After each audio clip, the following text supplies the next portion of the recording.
Hi viewers, இது உங்கள் அபிமான சம்ஷுதீன் மீடியா வழங்கும் திரை ஒரு பார்வை. நான் உங்கள் அபிமான விஜய் முகமது சம்ஷுதீன். இன்னைக்கு திரை ஒரு பார்வையில் நம்ம பார்க்க போகிறது கடைசியாக வந்த சிங்கிள் பசங்க ஷோவை பற்றி தாங்க. எஸ், லாஸ்ட்டாக சண்டேல டெலிகாஸ்ட் ஆன ஷோவை பற்றி பல பேர் பேசுங்க அப்படின்னு சொல்லிட்டு இருந்தாங்க.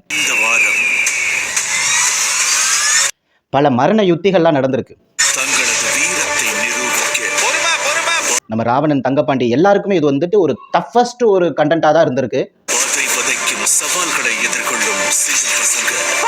நிறைய பேர் பார்த்துட்டு கமெண்ட் செக்ஷன்ல சூப்பரா இருக்குன்னு வாழ்த்துறாங்க. சில பேர் கமெண்ட் செக்ஷன்ல போயிட்டு இது தேவையில்லாத விஷயம், உயிருக்கே இது உழ வைக்கிற மாதிரி இப்படி எல்லாம் பேசிட்டு இருக்காங்க.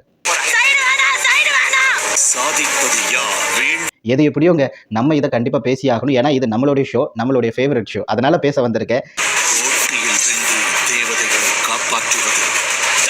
வாங்க நம்ம வீடியோக்குள்ள போகலாம். நம்ம சேனலை சப்ஸ்கிரைப் பண்ணாம பார்த்துட்டு இருக்கீங்கன்னா தயவு செஞ்சு சப்ஸ்கிரைப் பண்ணிடுங்க. குறிப்பா அந்த பெல் ஐக்கானை பிரஸ் பண்ணுங்க. அப்பனா தான் நாங்க போடுற எல்லா வீடியோவும் உங்களுக்கு முன்னக்கூட்டியே தெரிய வரும். இப்போ கண்டென்ட்குள்ள போகலாம். ஜீ தமிழுக்கு எப்பொழுதுமே வந்துட்டு பாத்தீங்கன்னா வித்தியாசமா பண்றது ரொம்பவே பிடிக்கும். இது வரைக்கும் பண்ணிக்கிட்டு இருந்த இந்த சிங்கிள் பசங்க ஷோவை அப்படியே கொண்டுட்டு போயிட்டு அணு அளவும் பயம் இல்லைங்கிற மாதிரி ஒரு ஷோ பண்ணாங்க இல்லையா, அந்த ஷோவோட மிங்கிள் பண்ணி விட்டாங்க. அதாவது நான் ஒரு விஷயம் சொல்லுவேன், இந்த கயிறு ஏறுறது, கீழே குதிக்கிறது, இதெல்லாம் சாதாரண ஒரு பசங்களுக்கு அது சரிப்பட்டு வராது.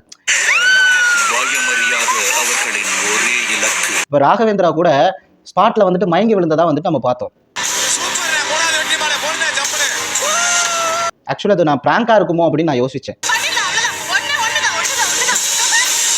ஏதாவது ஸ்கிரிப்டா இருக்குமோ அப்படின்னு நினைச்சேன். ஆனா அவன் பேசுறது, அவர் பேசும்பொழுதே கொஞ்சம் நல்லா அந்த எமோஷனல்ல பேசும்போது திக்கி பேசுவார் இல்லையா, அப்பவே நான் புரிஞ்சுக்கிட்டேன், ஓ அது உண்மையாவே அவருக்கு அப்படி நடந்திருக்கு போல இருக்கு அப்படின்னு. ஸோ இவ்வளோ ரிஸ்க் எடுத்து ஒரு ஷோ பண்ணணுமாங்கிற கேள்வி எனக்குமே இருக்கு. இல்ல இன்னொரு விஷயம் நான் சொல்றேன். இப்ப ராகவ் வந்துட்டு கீழே விழுந்துட்டான், எந்திரிச்சிட்டான், தப்பு இல்லை. எமர்ஜென்சி ஏதாவது ஆயிடுச்சுன்னா அதற்கு பிறகு நீங்க எத்தனை லட்சம் கொடுக்கலாம், தப்பு இல்லை. ஆனா உயிரை திருப்பி கொடுக்க முடியுமா? ஸோ இந்த நிகழ்ச்சியில இந்த ஷோ தேவையில்லை அப்படிங்கிறத நானுமே தெரிவிச்சுக்கிறேன். இல்ல பலத்தை காட்டணும் அப்படின்னா இந்த கயிறு இழுக்கிறது அதெல்லாம் நீங்க பண்ணீங்க தானே, அந்த மாதிரி போயிருக்கலாம். அது கொஞ்சம் நல்லாவும் இருக்கும். இந்த சலம்பை சுத்துறது, கரும்பு உடைக்கிறது, அதுக்கப்புறம் வந்துட்டு கண்ணை கட்டிட்டு பானை உடைக்கிறது, அதோடைய அட்வான்ஸ்டா நீங்க போயிட்டு பொம்பளை பிள்ளைய கயிறுக்கு மேல ஏத்தி விடுறீங்க. சோ சிங்கிள் பசங்க கீழ இழுக்க நம்ம ஏஞ்சல்ஸ் வந்து அப்படியே வந்து மேல போவாங்க. கீழ வந்துட்டு அந்த பயலை இழுத்துட்டு போக சொல்றீங்க. அந்த தொங்கிட்டு இருக்கிற பொண்ணுடைய வெயிட்டை தாங்கிக்கிட்டு இவன் முன்னேறி போகணும். இவன் எவ்வளவு முன்னேறானோ அந்த அளவிற்கு அந்த கயிறு மேலே ஏறும். ஸோ கயிறு மேலே ஏறும்போது அங்க பக்கத்துல இருக்கிற பானையை உடைக்கிறாங்க. ஸோ இதான் போட்டி. இப்ப ராகவ் வந்துட்டு முடியாம கண்ணறி போய் எந்திரிச்சு வந்து உட்கார்ந்துட்டான் இல்லையா, யாருக்காவது ஏதாவது ஆயிட்டுனா இந்த மாதிரி பல ஷோ பண்ணியிருக்காங்க, தப்பு இல்லை. அந்த மாதிரி ஷோன்னு கூப்பிடுவாங்க. கூப்பிடும் போது அந்த பசங்க எப்படி வருவாங்க அப்படின்னு நீங்க பாத்தீங்க அப்படின்னா அதற்கு ஏத்த மாதிரி தன் உடலை வந்துட்டு திடப்படுத்திக்கிறாங்க. ஜிம்முக்கெல்லாம் போய் புஷ்அப்லாம் எடுத்து கை காலெல்லாம் நல்லா வலு ஊட்டணும், அப்படித்தானே? அதற்கேற்ற உணவுகள் எல்லாம் எடுக்கணும். சிறப்பான ட்ரைனரை கொடுத்து அவங்களை ட்ரைன் பண்ணணும். அப்பனா தான் அவங்களால ஏற முடியும். இப்போ என்ன கூப்பிட்டு இந்த கயிறுல ஏறி மேலே போட அப்படின்னா நான் போயிடுவேனா? முடியாதுல்ல. ஸோ நான் மேலே ஏறும் போது ஏதாவது ஒன்று ஆகி ஸ்லிப் ஆகி கீழே விழுந்தானா? ராவணனை பற்றி உங்களுக்கே நல்லாவே தெரியும். அவன் எத்தனை எக்ஸசைஸ்லாம் பண்ணியிருப்பாங்கிறது உங்களுக்கு நல்லாவே தெரியும். அப்பேற்பட்டவனே வந்துட்டு அந்த கயிறுல ஏறும்போது ஸ்கிரிப் ஆகி கீழே விழுறாங்க. அப்போ நம்மளாம் ஏமாத்துறோம். நினச்சி பாருங்க. இப்போ இந்த பையன் பிளாக் ஸ்டார்லாம் வந்துட்டு ஜிம்முக்கு எவ்வளோ நாள் போயிருப்பான். அந்த பையனை கூட்டிட்டு போய் இந்த மாதிரி ஒரு நீங்கள் டாஸ்க் கொடுக்குறீங்கன்னா நான் சொல்கிற ஒரு பேச்சுக்கு அவன் எப்படி அதை தாங்கிப்பான்?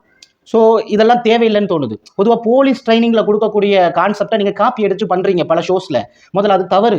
அவங்க ப்ராப்பராக அதற்குன்னு பயிற்சி எடுத்ததற்கு பிறகு தான் அப்படி ஒரு தேர்வை அவங்களுக்கு வைப்பாங்க. முதலே ஒரு கம்பிக்கு கீழே வந்துட்டு தவண்டு போன்னு சொல்லிட மாட்டாங்க. அதற்கான முன்னக்கூட்டியே பல பயிற்சிகளை அவங்க எடுத்திருப்பாங்க. அந்த பயிற்சிகளை எடுத்து தான் நல்லா ஃபிட் ஆகிட்டாங்க அப்படின்னு தெரிஞ்சுக்கிட்டு தாமா அவங்க அந்த மாதிரி ஒரு ப்ராக்டிஸ் அவங்க பண்ண முடியும். நீங்கள் சடனாக கொண்டுட்டு போய் போ அப்படின்னா எத்தனை நாள் நீங்கள் ப்ராக்டிஸ் கொடுத்தீங்க? நாளைக்கு அதனால ஏதாவது ஒரு பிரச்சனை வந்தா என்ன ஆகிறது? பெண்கள்லாம் பொதுவாக அந்த மாதிரி எல்லாம் பிராக்டிஸ் பண்ணும்போது முடியெல்லாம் டைட்டா வந்து கட்டிக்கணும். ஏன் அப்படின்னா அந்த கம்பியில வந்துட்டு முடி வந்துட்டு அப்படி சர்றன்னு சுருட்டுக்கிறோம். அது எவ்வளவு பெரிய விஷயம் இருக்குது தெரியுமா? நீங்க சாதாரணமா எடுத்து கொண்டுட்டு போய் இப்படி ஒரு டாஸ்க்கை பண்ணுங்கன்னு சொல்லி அந்த பசங்களை நீங்க வந்துட்டு சோதிச்சு பாக்குறீங்களா? இது வந்துட்டு சரியா? ஃபர்ஸ்ட் சிங்கிள் பசங்க அப்படிங்கிற ஒரு ஷோல நீங்க நிறைய கதாபாத்திரம் கொடுத்து நடிக்க வச்சிங்க, பாடல் கொடுத்து ஆட வச்சிங்க, ஏன் நிறைய கண்டென்ட் கொடுத்து பேச வச்சிங்க, நிறைய கேம்லாம் வந்துட்டு இந்த மாதிரி இல்லாம ஜாலியா ஃபன்னா போகக்கூடிய நிறைய கேமை வந்துட்டு நீங்க கொடுத்தீங்க. எல்லா விஷயமும் கரெக்டா இருந்தது, நாங்க வாழ்த்தணும். ஆனா ஏன் இப்படி கொண்டுட்டு போய் ஐயோ பாவம் இந்த பசங்களை இங்கே கொண்டு போய் நிறுத்திட்டீங்க? ஏதாவது ஒரு ஆக்சிடென்ட் நடந்தா யார் பொறுப்பு? மேலே ஏற பையன் பொத்துன்னு கயிறு அருந்தோ, நீங்க கட்டுறதுல வந்துட்டு சரியா கட்டலை, ஏதோ ஒரு காரணத்துக்காக சரிங்களா? அந்த பசங்களுடைய கையில் வலு இல்லை, கீழே விழுந்துட்டாங்க. என்ன பண்ணுறது? உங்களுக்கு தெரியுமா, முதுகுல அடிபட்ட பல பேரால் நடக்க முடியாத நிலைக்கெல்லாம் அவங்க போயிருக்காங்க.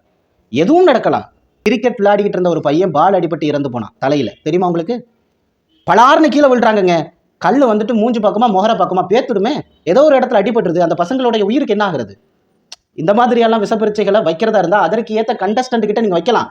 இதற்குனே ஷோ நடத்துகிறாங்க நிறைய பேர். கண்ணை கட்டிக்கிட்டு பாம்புடைய கூட்டுக்குள்ளே கையை விட்டு சாவி எடுப்பாங்க. அந்த மாதிரி எல்லாம் நிறைய கேம் ஷோலாம் இருந்திருக்கு. அணு அளவும் பயம் இல்லையா அப்படிலாம் நடத்துனாங்க. ஏன் ஜி தமிழில் கூட அப்படி ஒரு ஷோ நடத்துனீங்க இல்லையா? ஸோ அந்த மாதிரி ஷோக்கு வரக்கூடிய கண்டஸ்டன்ட் அதற்கு ஏற்ற மாதிரி தன்னுடைய உடலை அவர்கள் மாற்றிக் கொள்வார்கள். அப்படித்தானே? ஜிம்முக்கு போவாதவங்களா இருந்தால் ஜிம்முக்கு போவாங்க. ஸோ கொஞ்சம் ப்ராக்டிஸ் கொடுப்பாங்க. ஆனால் நீங்கள் சடார்னு கூட்டிகிட்டு போய் விட்டுட்டு இன்னும் 2 நாள் நீங்கள் ப்ராக்டிஸ் கொடுத்தாலும் கூட அது சரி இல்லைங்கிறேன். போலீஸ் ட்ரைனிங்குங்க இது. இது போலீஸ் ட்ரைனிங்கு. பல பசங்களை போலீஸ் ட்ரைனிங்கில் தன்னால் முடியலன்னு வந்துருவாங்க. என் நண்பன்லாம் வந்து பார்த்தீங்கன்னா நிறைய முயற்சி பண்ணால் கடைசியில் அவனால் ஒன்றும் பண்ண முடியல, வெளியே வந்துட்டான். கடைசியில் அவனால் அவங்க எதிர்பார்த்த அளவுக்கு ஸ்பீடாக பண்ண முடியல அப்படின்னு சொல்லிட்டு வந்துட்டான். ஸோ எவ்வளோ விஷயங்கள் இருக்குது. முறைப்படி பயிற்சி எடுத்தவர்களாலேயே இந்த மாதிரி கேமை விளையாட முடியல அப்படிங்கிற பட்சத்தில் நீங்கள் ஒரு சாதாரண பிகினரை கூட்டிகிட்டு போய், அதுவும் அந்த பசங்களுக்கு என்ன தெரியும்? கேமரா தெரியும், லைட்டு தெரியும், ரீல்ஸ் தெரியும், சில பாடல்கள் தெரியும், அதற்கு ஆடக்கூடிய காமனான 4 ஸ்டெப்பு தெரியும். அந்த பசங்களை கொண்டுட்டு போய் இப்படி ஒரு ரிஸ்கை எடுக்கணுமா அப்படின்னு நிறைய பேர் கேட்குறாங்க. நானுமே கேட்குறேன்னு வச்சுக்கோங்க. ஸோ இந்த மாதிரி கான்செப்டெல்லாம் தூக்கி குப்பையில் போட்டுட்டு நல்லா அழகாக ஃபன்னாக மக்கள் எல்லோரும் என்டர்டைன்மெண்ட் பண்ணக்கூடிய அளவிற்கு ஒரு நல்ல கான்செப்டை கொடுங்க. எனக்கு இந்த கான்செப்ட் பிடிக்கலை அப்படின்னு சொல்கிறத விட பயமாக இருந்ததுன்னு தான் சொல்லுவேன். யாருக்கு தான் பிடிக்கலைன்னு சொல்லுவாங்க? இந்த கான்செப்ட் நல்லதாக இருக்குது, கொஞ்சம் விறுவிறுப்பாக இருக்குது, கொஞ்சம் வித்தியாசமானதாக இருந்தது, ஓகே. ஆனால் அது முக்கியம் இல்லையே. அந்த பசங்களுடைய ஹெல்த் எனக்கு ரொம்ப முக்கியமாச்சே, அந்த பசங்களுடைய பாதுகாப்பு எனக்கு முக்கியமாச்சே, சேஃப்டினஸ் முக்கியம். அதனால தான் உட்காந்து பேசிக்கிட்டு இருக்கேன். ஸோ இந்த மாதிரி தேவையில்லாமல் தேவையில்லைங்கிற வேணாங்கிற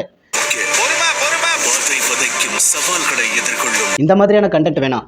இன்னைக்கு சொசைட்டியில் நடந்துட்டு இருக்கிற நிறைய வக்கரமான நிகழ்வுகள் எத்தனையோ அரங்கேறி கொண்டு இருக்கிறது. அந்த நிகழ்வுகளை எல்லாம் பிரதிபலிக்கக்கூடிய அளவிற்கு மக்களினுடைய குமுறல்களை எப்படி எந்த இடத்துல பதிவு செய்வது என்று தெரியாமல் நிறைய பேர் புலம்பிக்கிட்டு இருக்கோம் இல்லையா? அந்த குமுறல்களை எல்லாம் பற்றி பேசக்கூடிய ஒரு கண்டென்ட்டாக நீங்கள் எடுத்தீங்கன்னா எவ்வளோ நல்லா இருக்கும் தெரியுமா? நாங்களாம் அதை ரொம்ப ரசித்து பார்ப்போம், ரொம்ப கிளாப்ஸ் பண்ணுவோம். ஸோ அந்த மாதிரி கண்டென்ட்ஸ் நீங்கள் கொடுப்பீங்கன்னு நாங்கள் எதிர்பார்க்குறோம். ஸோ அந்த மாதிரியான ஒரு கண்டென்ட்டை நீங்கள் கொடுப்பீங்க அப்படின்னு நாங்கள் எதிர்பார்க்குறோம். எப்போ கொடுப்பீங்க அப்படிங்கிற ஒரு கேள்வியோடு இன்றைக்கி நான் வீடியோ முடிச்சுக்கிறேன். என்னடா இது வரைக்கும் சிங்கிள் பசங்களை பற்றி நீங்கள் பாசிட்டிவாக தானே பேசிகிட்டு இருந்தீங்க, இன்றைக்கி ஏன் நெகட்டிவாக பேசுனீங்க அப்படின்னு தயவு செஞ்சு யாரையும் கேட்காதீங்க. இது வரைக்கும் என் மனசுக்கு உட்பட்டு என் மனசாட்சிக்கு நான் கட்டுப்பட்டு தான் பேசியிருக்கிறேன். இது வரைக்கும் நான் பேசியிருக்கிறேன், சரிங்களா? அதுபோல் இப்போவும் நான் பேசுனது என் மனசாட்சிக்கு கட்டுப்பட்டு தான். என்னை பொறுத்த வரைக்கும் நமக்கு பிடிச்ச ஷோ அப்படிங்கிறதுனால அந்த ஷோவை வந்துட்டு 100% சப்போர்ட் பண்ண முடியாது. எனக்கு இந்த விஷயத்தில் ஜி தமிழ் ஷோ பண்ணது பிடிக்கல. ஏன்னா நான் மறுபடியும் சொல்கிறேன், நான் திருப்பி அதை தான் சொல்கிறேன், இந்த கண்டென்ட்டுக்கு இவங்க தேவையில்லை. ஏன்னா இதெல்லாம் வந்து பார்த்தீங்கன்னா நல்லா ஃபிட்னஸோடு இருக்கக்கூடிய, நல்ல ட்ரைனோட இருக்கக்கூடிய, வெல் ட்ரைனிங்காக இருக்கக்கூடியவங்க தான் இந்த மாதிரி ஷோஸ்க்கெல்லாம் ஆப்ட். அதை விட்டுட்டு நீங்கள் ரீல்ஸ் பண்ணுற பசங்களை தான் கூட்டிகிட்டு வந்து கயிறை பிடிச்சியிலு, அந்த பொம்பளை பிள்ளையை தொங்க விட்டுட்டு நீ வந்து தவுண்டு போ, அவன் உயிர் என்ன, அந்த ஆள் மூச்சு பிடிச்சிட்டு விழும் போது எனக்குலாம் திக்குன்னு ஆகிடுச்சு. உண்மையிலே இதை நேற்றே நான் அந்த வீடியோ போட்டிருப்பேன், ஆனால் போடுறதுக்கு எனக்கு மனசு வரல. போடணுமா போட வேணாமா, என்னடா பாசிட்டிவாக பேசிட்டு நெகட்டிவாக பேசின மாதிரி ஆயிடுமே நான் யோசிச்சு அதுக்கப்புறம் பார்க்கும்போது மனசில் உள்ளதை கேட்டுரும், யார் என்ன நினச்சா என்ன அப்படிங்கிற நிலைக்கு நான் வந்தேன்.